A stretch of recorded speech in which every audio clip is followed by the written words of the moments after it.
Sikap Partai Kebangkitan Bangsa di Pilkada 2024 ini kian jelas. Meski berpasangan dengan Anies Baswedan di Pilpres 2024, Ketua Umum PKB Mohaimin Iskandar lebih mengarahkan parpolnya ke Koalisi Indonesia Maju Plus. Sikap ini antara lain terlihat dari dukungan ke politisi Partai Gerindra yang juga menantu Presiden Joko Widodo, Bobi Nasution, sebagai bakal calon gubernur Sumatera Utara. Akankah PKB juga merapat ke Kim Plus di Pilkada Jakarta sekaligus meninggalkan Anies Baswedan?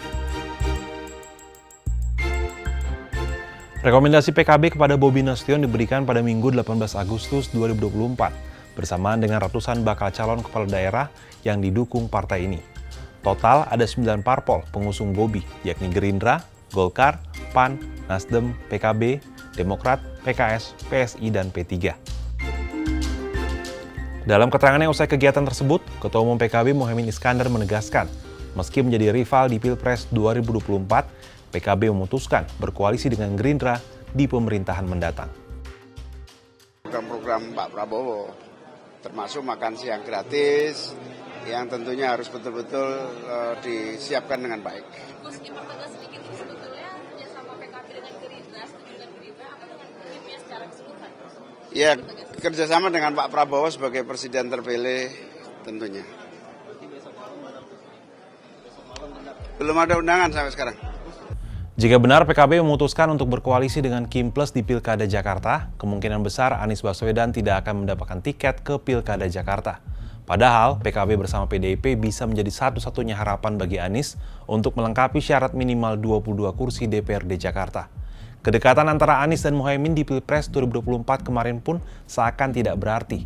Apa yang sebenarnya terjadi? Saat Pilpres 2024, Anies Mohaimin merupakan paslon Capres-Cawapres nomor urut 1 yang diusung PKB, Nasdem, dan PKS. Ketiganya tergabung dalam koalisi perubahan. Sepanjang kampanye, duit Anies Mohaimin kerap kali memperlihatkan kedekatan dan diunggah ke media sosial. Kemesraan ini mulai pudar setelah KPU menetapkan pasangan Prabowo Subianto, Gibran Rakabuming Raka sebagai Presiden dan Wakil Presiden 2024-2029. Peneliti Pusat Riset Politik Badan Riset dan Inovasi Nasional Firman Nur dalam wawancara dengan Kompas Senin 19 Agustus mengungkapkan keputusan PKB merapat ke Kim Plus tidak mengagetkan. Secara hitung-hitungan, jika PKB mendukung Anies di Pilkada Jakarta, belum tentu bisa melawan koalisi gemuk Kim Plus yang mengusung Ridwan Kamil Suswono. Karena memang kan begitu ya tren politik kita ya, dari tahun ke tahun ya, dari pemilu ke pemilu, meskipun bersaing pada saat pemilu, kampanye, dan lain-lain secara keras, namun ujungnya yang satu mengajak, yang satu mau diajak, begitu kan. Yang pihak yang menang tendensinya ingin memperkuat legislatif, dengan memberikan peluang untuk mengajak kelompok lawan yang memang dianggap bisa bekerja sama. Di sisi lain memang partai-partai yang pernah bersaing itu bisa kemudian membuka diri untuk menerima pinangan bergabung, begitu kan. Jadi saya kira itu akan most likely terjadi, dan kalau kita lihat kan memang belum lama setelah pemilu saja sudah ada gejala-gejala ya, gejala-gejala PKB akan bergabung itu waktu itu. Apalagi sekarang, apalagi kemudian